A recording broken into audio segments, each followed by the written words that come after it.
बच्चों, आज हम कक्षा 7 सामाजिक विज्ञान की पाठ्य पुस्तक हमारा पर्यावरण के अध्याय 1 पर्यावरण की 8th ग्रेड अभ्यास पुस्तिका के प्रश्नोत्तर लिखेंगे।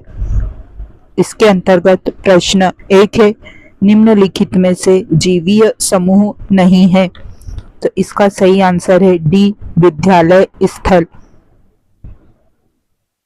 प्रश्न 2, प्राकृतिक पर्यावरण से संबंधित नहीं है। तो इसका सही उत्तर है डी, इमारतें। प्रश्न 3, पृथ्वी के चारों ओर फैली वायु की पतली परत को कहते हैं। इसका सही उत्तर है बी, वायुमंडल। प्रश्न 4, पृथ्वी पर फैले जल के क्षेत्र को कहते हैं। इसका सही उत्तर है सी, जलमंडल। प्रश्न 5, निम्न में से मानव निर्मित नहीं है। तो इसका सही उत्तर है बी, नदियां। प्रश्न 6, रिक्त स्थानों की पूर्ति कीजिए के अंतर्गत ए है, मानव अपने पर्यावरण के साथ करता है। तो इसका सही उत्तर है पारस्परिक क्रिया। बी, प्रत्येक वर्ष 5 जून को मनाया जाता है। पर्यावरण दिवस।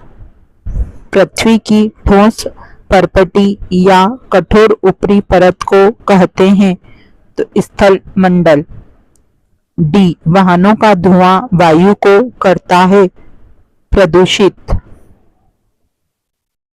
ई, बिगड़ते पर्यावरण को सुधारने के लिए आवश्यक है वृक्षारोपण।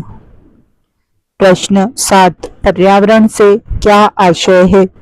तो किसी भी जीवित प्राणी के चारों ओर पाए जाने वाले लोग, स्थान, वस्तुएं एवं प्रकृति को पर्यावरण कहते हैं। यह प्राकृतिक एवं मानव निर्मित परिघटनाओं का मिश्रण है।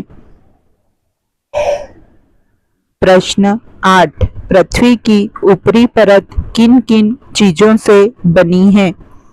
तो पृथ्वी की ऊपरी परत चट्टानों एवं खनिज से बनी होती है एवं मिट्टी की पतली परत से ढकी होती है। प्रश्न 9, गर्मी के मौसम में कौन से फल आपकी प्यास दूर करने में सहायक होते हैं। तो गर्मी के मौसम में तरबूज, खरबूजा, संतरा, खीरा आदि फल हमारी प्यास दूर करने में सहायक होते हैं। प्रश्न 10, प्राकृतिक पर्यावरण का निर्माण करने में कौन कौन से घटक सहायक होते हैं। तो भूमि, जलवायु, पेड़ पौधे एवं जीव जंतु आदि घटक मिलकर प्राकृतिक पर्यावरण का निर्माण करने में सहायक होते हैं। प्रश्न 11, प्रकृति निर्मित एवं मानव निर्मित वस्तुओं की सूची बनाइए। तो प्रकृति निर्मित वस्तुएं हैं पर्वत, नदियां, पेड़ पौधे, जीव जंतु, पहाड़, महासागर, हवा, पानी, जंगल आदि। मानव निर्मित वस्तुएं हैं सड़क, इमारतें, कार, कपड़े, किताब, पुल, पार्क, स्मारक, उद्योग आदि। प्रश्न 12, पारितंत्र का निर्माण करने में कौन कौन सहायक होते हैं। सभी पेड़ पौधे, जीव जंतु एवं मानव अपने आसपास के पर्यावरण पर आश्रित होते हैं। प्रायः वह एक दूसरे पर भी आश्रित होते हैं। जीवधारियों का आपसी एवं अपने आसपास के पर्यावरण के बीच का संबंध ही पारितंत्र का निर्माण करता है। प्रश्न 13, पादप एवं जीव जंतु मिलकर किसका निर्माण करते हैं। तो पादप एवं जीव जंतु मिलकर जैव मंडल या सजीव संसार का निर्माण करते हैं। प्रश्न 14, जल प्राप्ति के प्रमुख स्रोत कौन कौन से होते हैं। जल प्राप्ति के प्रमुख स्रोत नदी, झील, समुद्र, महासागर, कुआं, तालाब, झरना, वर्षा आदि है। प्रश्न 15 वस्तु विनिमय पद्धति का विकास किस प्रकार हुआ होगा, लिखिए। तो मानव ने पर्यावरण के उपयोग और उसमें परिवर्तन के कई तरीके सीख लिए थे। उसने पशुपालन एवं फसलें उगाना सीखा। जब उसकी आवश्यकता से अधिक अन्न उपजाया गया तब वस्तु विनिमय पद्धति का विकास हुआ। प्रश्न 16 पर्यावरण को हमारे जीवन का मूल आधार क्यों माना गया है?